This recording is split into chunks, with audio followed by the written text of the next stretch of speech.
Satcharitra, our Satya Sai Satcharitra, which is Tapovanam, the book Tapovanam. So entirely taken from that and chapter 6 of this Satcharitra. So the chapter 6 of Tapovanam says, Baba transcends every other God. Now you see the picture, the umbrella holds all faith under it. So the quote says, this is the human form in which every divinity, divine entity, every divine principle, that is to say, all names and forms ascribed by man, God. You are very fortunate that you have a chance to experience the bliss of the vision of the Sarva Devata Swarupa now in this very life. So says chapter 6. Now, there are many stories given in that chapter, but 7 are mentioned here. So first is that story of Peddabottama, whom I am sure that many people have heard. She was I'm not sure if she was the only devotee who has seen Shri Sāi and Satya Sai in her lifetime. I'm not sure whether there is any other devotee. So Peddabottama wrote in her book, her book is called Śri Sāi Sarveśāya, which is on how to do puja to Swami. So Swami is Sarva Devata Swarupa. So it changed to Sarva Devata Ati. So in her, the story is in her book, Sri Satya Sai Vrata Kalpam. It describes the ritualistic worship of Bhagwan. So after writing the book, she kept a finished book, the manuscript, safely in her box. And when she opened the book one day, she found that so many modifications, so many changes, alterations had been made in red ink in her book, handwritten book. So they were all in the unmistakable hand of Bhagavan himself. Wherever she had used the word Sarva Swarupa while referring to Bhagavan, the correction was made in red ink to Sarva Devata Atita Swarupa. So that Atita means the form that transcends Sarva Devata. Sarva Devata Atita. So it transcends even all the gods' forms. So Peddabottama's books, Swami has proclaimed to the world, in fact, in handwritten writing, that he transcends every god. Now, there is another story in the book, Experience of Swatananda. He was a disciple of Sri Ramana Maharshi, and by Swami's grace was given the vision of Mahaganapati's glorious form. So this Swami Amritananda came to Swami, as I understand, after the Maharshi. He was a disciple of Ramana Maharshi. He came straight to Parthi. He traveled from Arunachalam to Parthi for Bhagwan's darshan. So the moment he came, Swami ran outside to him, calling him Amritam, Amritam. And he was seeing Swami for the first time. He was really shocked because the only so far is Ramana Maharshi in that name, endearingly called him Amritam. Then Swami Amritananda was very, very happy, because the same name that Ramana Maharshi used to call him, Swami called him directly. And once during the conversation with this Swami Amritananda, Swami was, I think, in his 20s. Swami Amritananda was already 85 years or something at that time. And Swami told him, Swami said, in your 7th year, you performed Ganapati Homam continuously for 45 days. Now, as you made offerings in Homakundam, you recited a sacred mantra containing some bijaktaras and mantra of Ganapati at a rate of 1,000 times every day. So he asked Amritam, are you aware what scripture says about the, the result, beneficial result of doing that. So then he said, he was only 7 years old or something when he did that. So Swami said, when you do that, in conclusion, apparently the Maha Ganapati emerges out of Homakundam in the golden complexion and gives divine darshan to the devotee. So he asked Amritam, did you ever have such a darshan? The Swami said, I was 7 at that time, and then so he said, at that age, by doing something I randomly did, can Mahaganapati give me such blessings from Omakundam? And then Swami assured him, it seems, it's only because of the recital of that precious name, that mantra offerings, that you have come into my presence now at this advanced age. So you shall receive the benefit of that formum right now. Scriptures never go wrong, Swami says. So the Swami Amritananda was asked to look towards Swami, and as he did, he could see the resplendent form of Mahaganapati in Swami. So that was the another story to prove that he is Sarvadevata Atita Swarupa. Then the next is the family from Mysore. So this was in 1943. So Swami as Lord came in the dream and cured her. So Lord Muruga was the family deity of this Bhatt family from Mysore. So in the year 1943, this Mrs. Bhatt was diagnosed to be suffering from cancer. So doctors advised some surgery, but her mother-in-laws did not agree with that. So she said that as they were all devotees of Lord Muruga Subramania, um, you know, Lord Subramania will take care of them. So for 6 months, the family attends, prayer to Lord Muruga, daily worship. But what happened was this Mrs. Butt's condition was worsening. So one night, she had a dream in which she saw a great serpent, a snake, moving around her bed. So she got scared and she woke up her mother-in-law. So the lights were switched on and then they found nothing. But what happened was she dreamt again. She went back to sleep and dreamt again of the same serpent. And then in the second dream, the serpent changed to Lord Muruga. So, and in the dream, Lord Subramania, he pierced her, he poked her chest with the veil. And then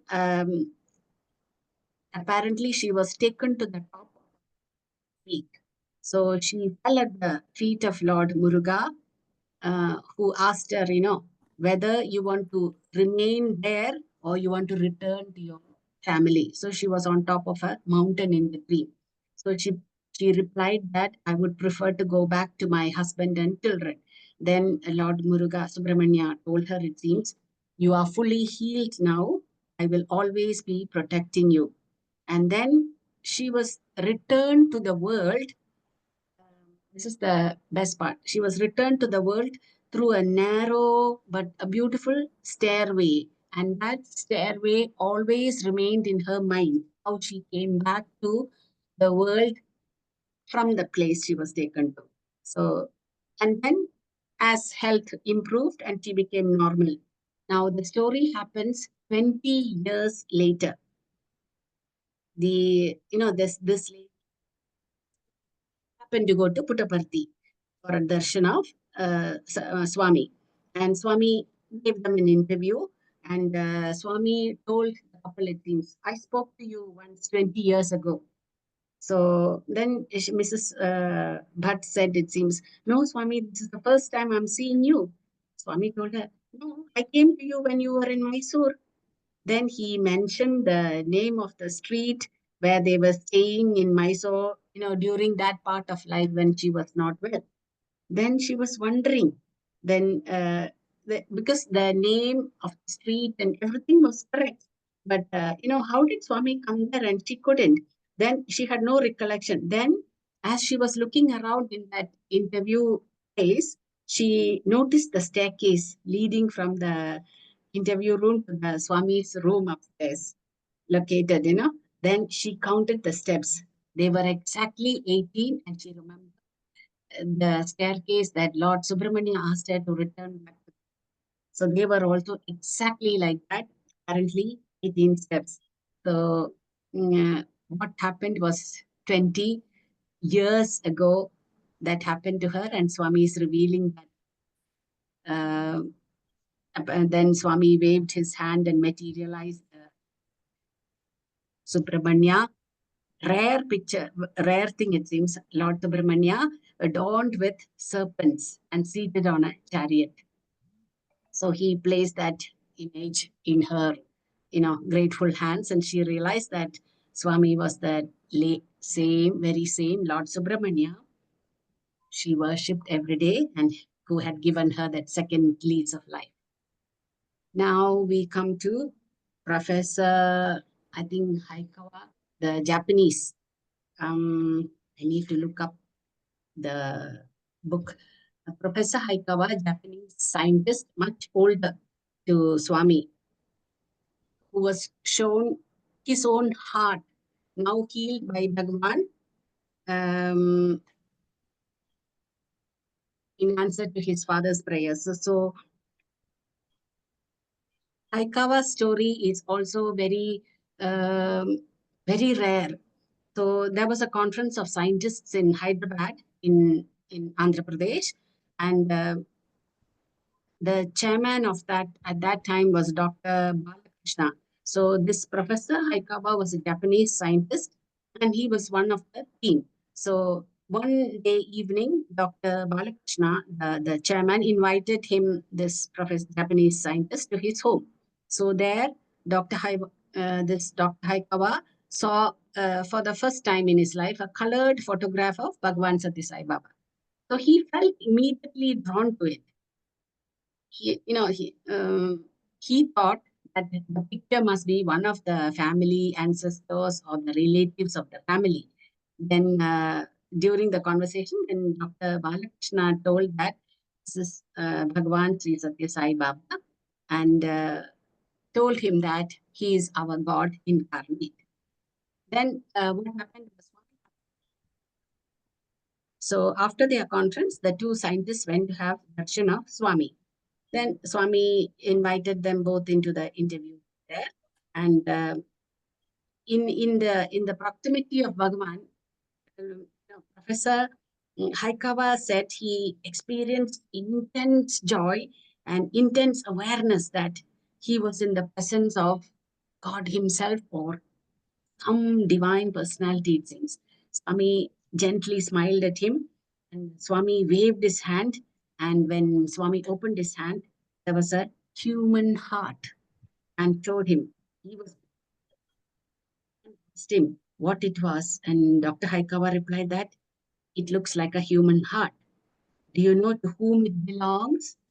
And he said, how do I know? Then this is your own heart at the time of your birth. So he was stunned.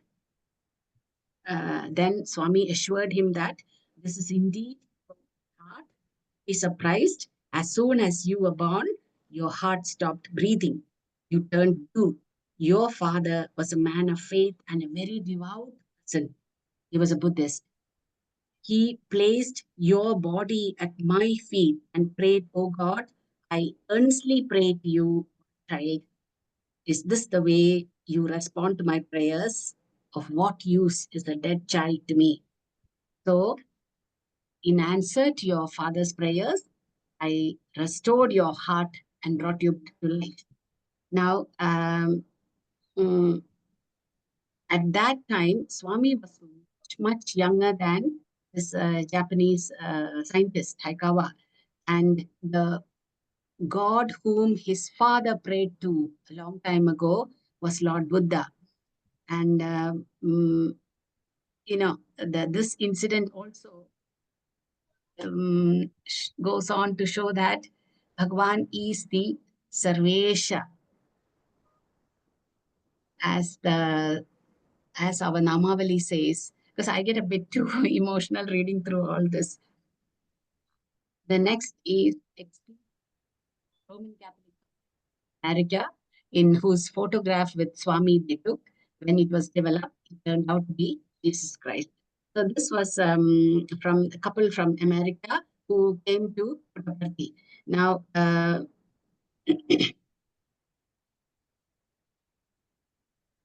during this guy takes pictures.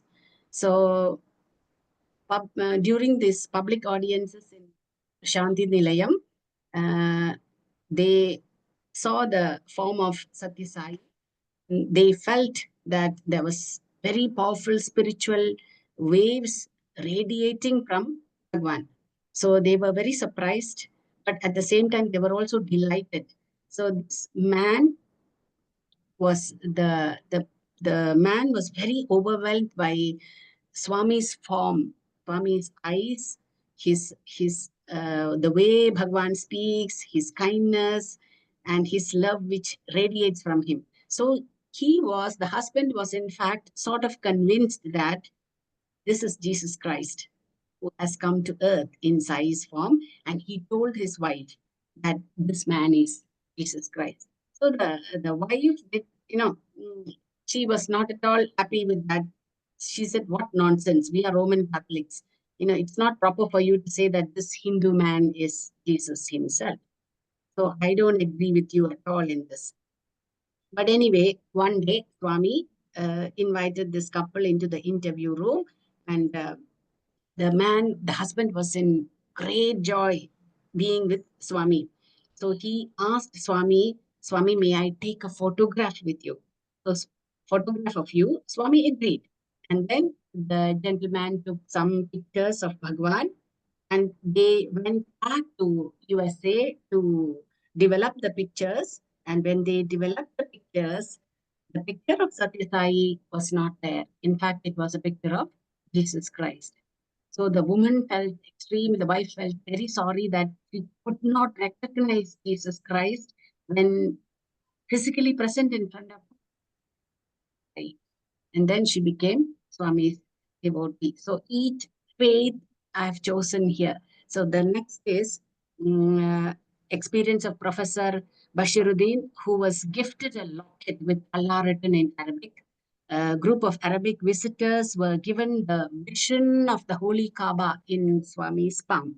So this Professor Bashiruddin, um, you know, he in an interview, he was called in an interview, and inside the interview room, Swami presented him with a locket, and when he looked at it, the word Allah is inscribed in Arabic on it. So Allah means omnipresent, and which means all are one. So another time also, some of these, I think the Hajj pilgrims who had gone to Prashanti Nilayam, it was that Hajj day, and Swami invited them into the interview room, and Swami, clenched his fist, and when he opened it, the visitors saw inside like a movie where thousands of devout Muslims going around the Kaaba in Swami's hand. And so they all had that blessed feeling of having gone to Mecca for their pilgrimage. So these are, and then there was one more Swami, Srimati Ratanlal, and one student, vision of Lord Dattatreya. So this was in 1978 on Shivaratri Day. So Swami was traveling by car from Ooty to back to Bangalore. So so many devotees and students were also going in other cars. So Srimati Ratanlal, and she used to cook Swami's meals those days.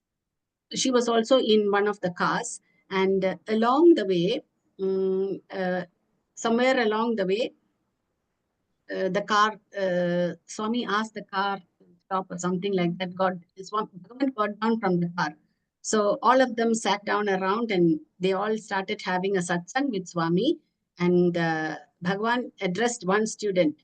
So Bhagavan knew that this particular student was still having doubts and some, misgivings about Swami.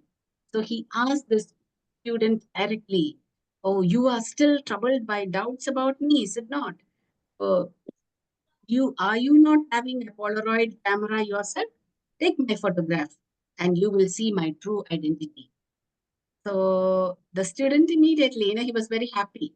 He took his position with the camera and he was just going to take the snap. And suddenly what happened was this Srimati Ratanlal, Bhatia, she came forward and tried to straighten Swami's garment to because it was crumpled a bit. So Swami, very, very in a stern voice, he ordered her to go away. Very harshly, he spoke, somewhat curtly. So this poor lady was taken aback by Swami's curt reply, and she went back and stood at a distance. So the student went on to take the camera, and being that Polaroid camera picture developed into clearly. And when the picture came formed right in front of their eyes. It was the divine form of Lord Dattatreya with three heads, Brahma, Vishnu, and Maheshwara. And the photo also showed four dogs and a cow standing beside Lord Dattatreya. Then Swami called Srimati Ratanlal to come near her. You know why I firmly ordered you to go away at that moment when he was taking the photograph? Because extremely powerful radiation was emitting from me at that time, you would not be able to withstand that impact. So, Bhagwan is the supreme being, the primordial source of creation, maintenance, and annihilation, Srishti, Sthiti, and Laya. So, this truth of him being Sarveśāya Namaḥ is beautifully given in Swami's Satcharitra book itself from chapter 6. So those who have not read it, please read this book, explained even in further details there. So this is, so shall we move on to a little bit? What will I do to digest the notion that I am an eternal spark of divine manifestation? I am the divine manifestation of Godhead and not separate or different from Sai Baba. So what we came up was the things we can do is number one, acceptance of Bhagwan's words that I, eternal spark of divine. So each one of us begin to believe that in ourselves. The next step is acknowledgement of the situation in my life. So I should not compare my life with others because each one is unique in their own way. The third one is we all try and as much as possible come out or lessen that 6 enemies in each one of us. So be very firm about doing this. And the 6 enemies in us are Arishad Vargas. These are Kama, Krodha, Lobha, Moha, Mada, and Matsarya, which is desires, anger, greed, attachment, pride or arrogance, and then jealousy at the last. So these are the ways, the things we can do, ABCN. And then how do I achieve that? This is the most beautiful one. Take the prescribed medicine given by Swami for Kali Yuga 3 times a day, at least minimum dosage of Namasmarana in our lives. So this is the minimum dosage. If it doesn't work, please increase the dosage yourself. You can take up to 21 a day, 3 times. So that's one step. Then do selfless seva in whatever way possible. not looking for results. That's another step which we can do. Then each one of us to engage and understanding of the fact that you are a spark of divinity. Read Ami's literature, study the scriptures, either listening or watching videos, whichever way satsangs are done now. The next we can do is done all this, which is so all the how do I do achieve that is all, if you know it, it is through sacrifices that we do. All selfless seva is the sacrifice that we do. So having done the above gives rise to then a feeling of inner richness. So the house is given here because this is the house of self-realization. So the foundation is self-sacrifice. The walls are self-confidence and self-satisfaction. And in this house, the roof is self-satisfaction. And in this room, in this house, you realize yourself. That is self-realization. So feeling of inner richness comes, which is self-confidence in you. That is after sacrifice. Then feeling of self-sufficiency comes in you, which gives you self-satisfaction. That what we call in Sanskrit is samtripti. That tripti, that sufficiency, then which will give rise to abundance in heart. That expansion of love happens automatically. This is the way we can become self-realized in this house. So the most important is doing our sadhana, doing our meditation, and let it become a habit in you. So this one also, I don't know where I got it from, but this has stuck with me. So habit makes character, right? So watch yourself as you unfold. So even the word habit, remove the H, you still have a bit. Remove the A, you still have bit. Remove that B, you still have it. But remove that last T from there, then only you will find I. So what the picture here shows is, see, do not shape your conduct with an eye on the opinion of others. This we did even last week. Instead, follow the sweet and pleasant promptings of your own awakened conscience, bravely, gladly, and steadily. This is from Prashanti Vahini, page 19. So the picture shows that both the mangoes are, growing on the same branch of the same tree. There's no need to compare. One is needs time to mature. So nature itself teaches us from this picture very important lesson. Just because others seem to succeed before us doesn't mean that we are failures. Simply means that our time has not come yet. So therefore, we must be patient, we must stay resilient and not give in to frustration in between. So remember, our time will come. So just be, it just takes patience, persistence, and faith. So remain faithful to Lord all the time. So Sai Ram, thank you all. Anybody wants to say anything? Yeah, thank you, sister. Very exhaustive, and I think really went to very great extent to find those stories to back up the different faiths also.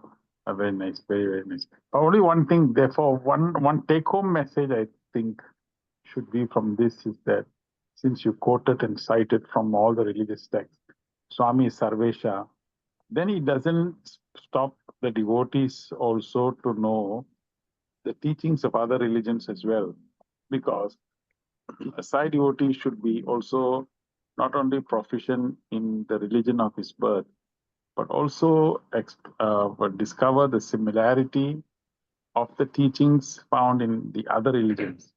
Then we can clearly say that this is Sarvesha, because you have no hindrance or no hesitation to try and find out what the common teachings are in other religions. So I think that is also another implication of this Sarvesha. Yeah, so that's when we come to the second question. The Swami declared to be the Lord of all. So should we not be knowledgeable in all religions and have faith in all paths leading to God? So these points, Brother Rama will share. Sairam, sister. Sairam. Question two is, since Swami is declared to be the Lord of all, is it not imperative that we should be knowledgeable in all religions and have faith in all the paths leading to God? Definitely, it will be a pointer for all of us to get to know more about all the religions and get to know the extent of how those religions are practiced. And then we also try to understand the commonalities of the religions so that we can look at each other, the interfaith, look at each other with love and affection. Not forgetting the fact that when you touch on religion, you're touching on pathways given by God, pathways which have been created, pathways which man in the course of history has walked. And there are lots of stories of success of how man has overcome human problems through spiritual ways. And that is the journey. Here, we have got this, what do you call, this number 12, which says that Om Śri Sāi Sarveśāya Namaḥ, which was well discussed by Sister Girija, and that gives us an understanding on the power, the extent of Swami, of his presence everywhere, to the God forms which humanity prays in the different faiths. They don't realize the power of Swami. It's not necessary as long as they understand where they are going along the faith they are going. It's like a river, and the river is leading them to the sea.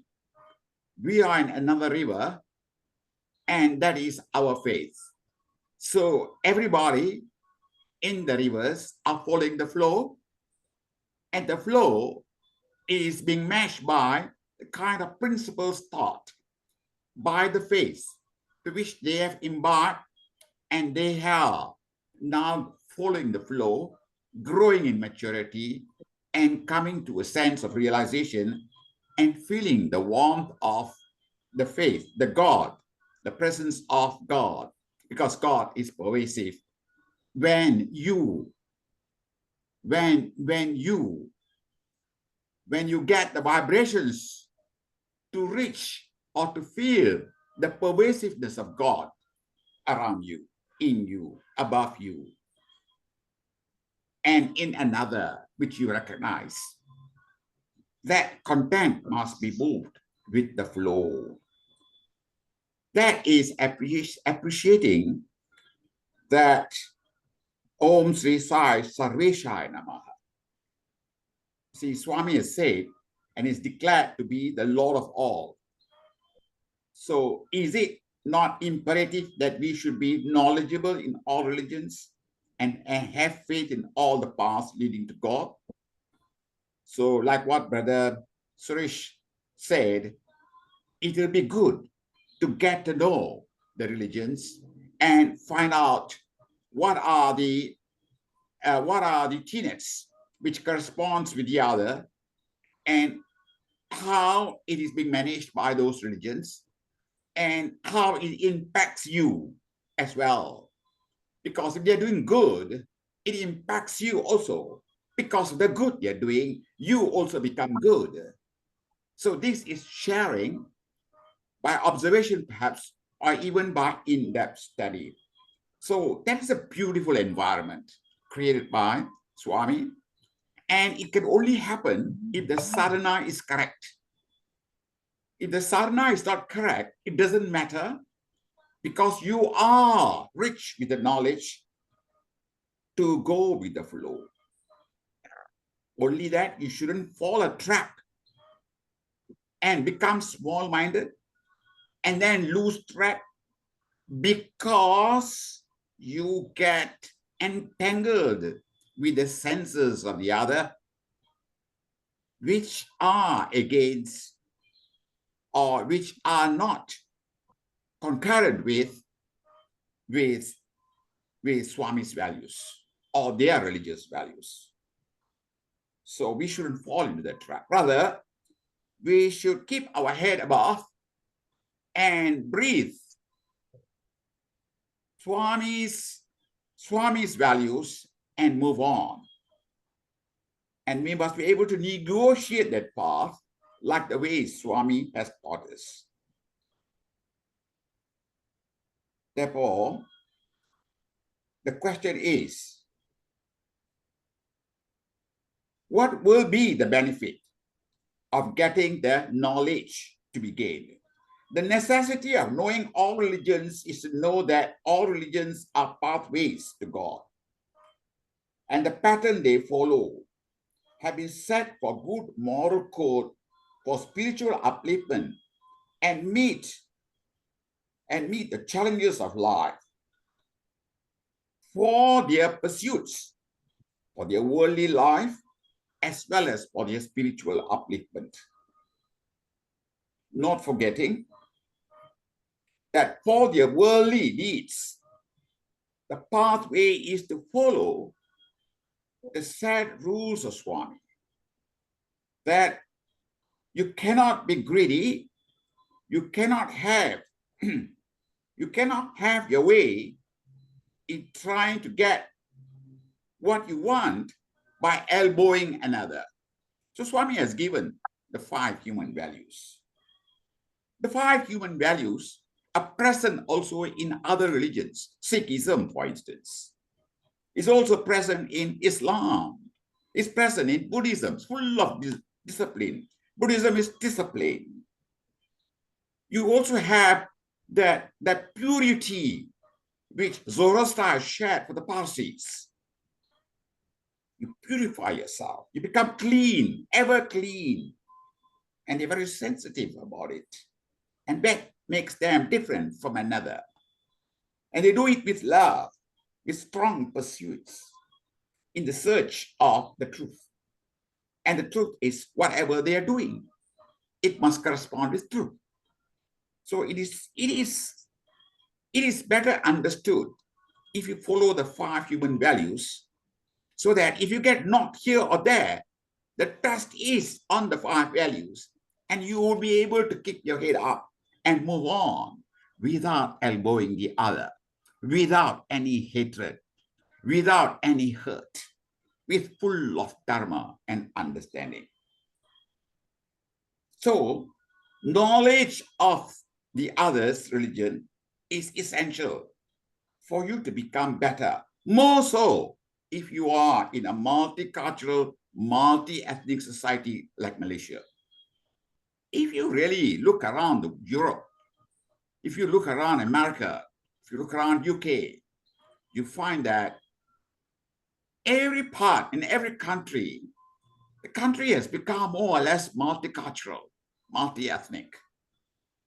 Therefore, it will be better for the country to acknowledge the fact, acknowledge their presence of this multi-ethnicity, appreciate them, appreciate their values, the correct values, and try and moderate the life for harmony. That can be done if you understand, have knowledge of the other's culture and religion. So we are in Malaysia, I think, we are very mature in this area, and more so of Sai devotees, because of the exposure that we have had.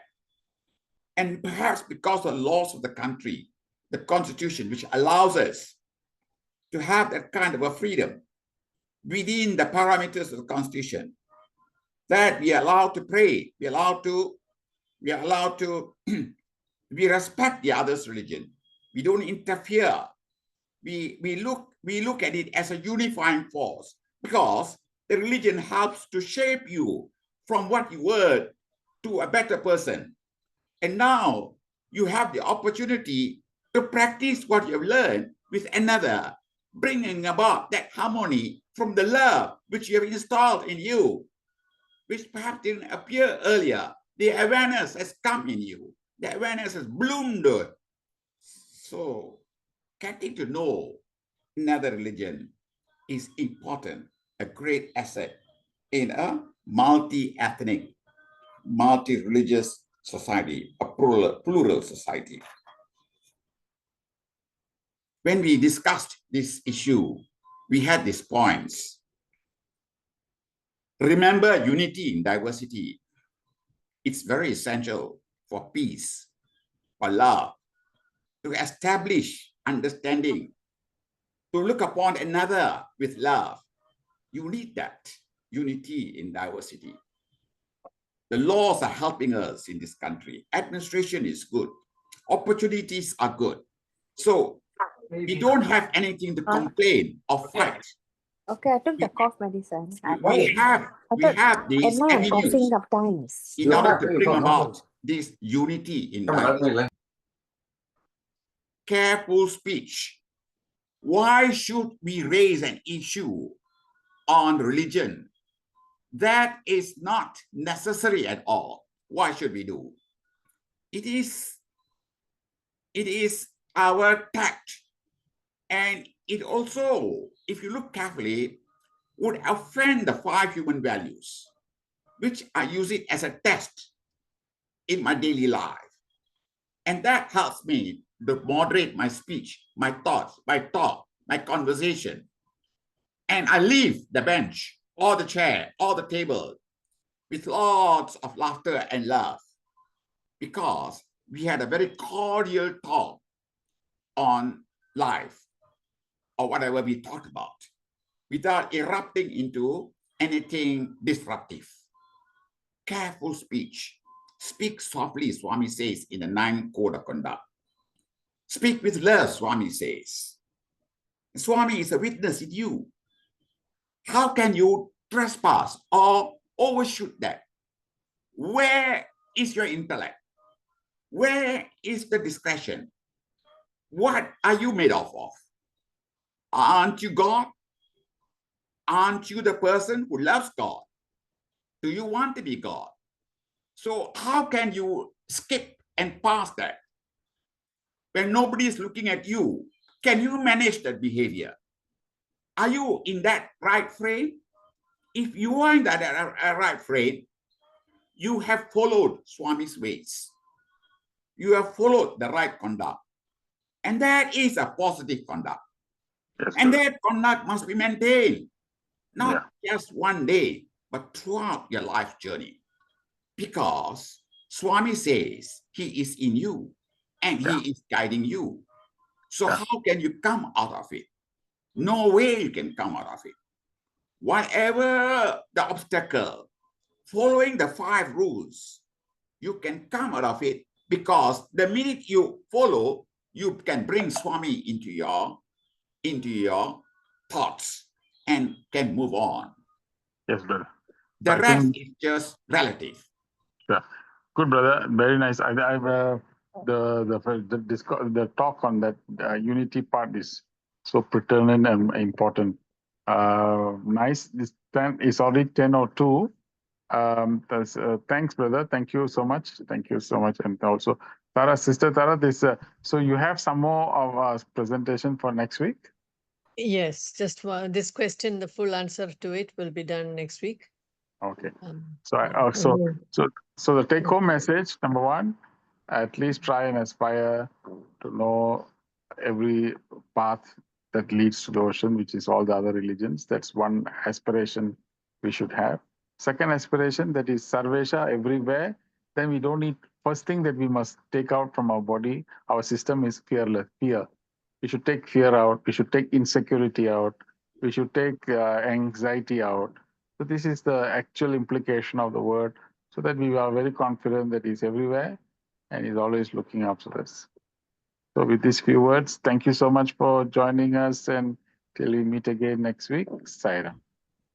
Sairam, Sairam. Thank you. Thank you. We finish off with a prayer. Om Shanti, Shanti, Shanti. Sai Ram. Sairam, thank you so much. It was beautiful. Really enjoyed. Thank you so much. Sairam. Thank you. Good night. Sai Ram.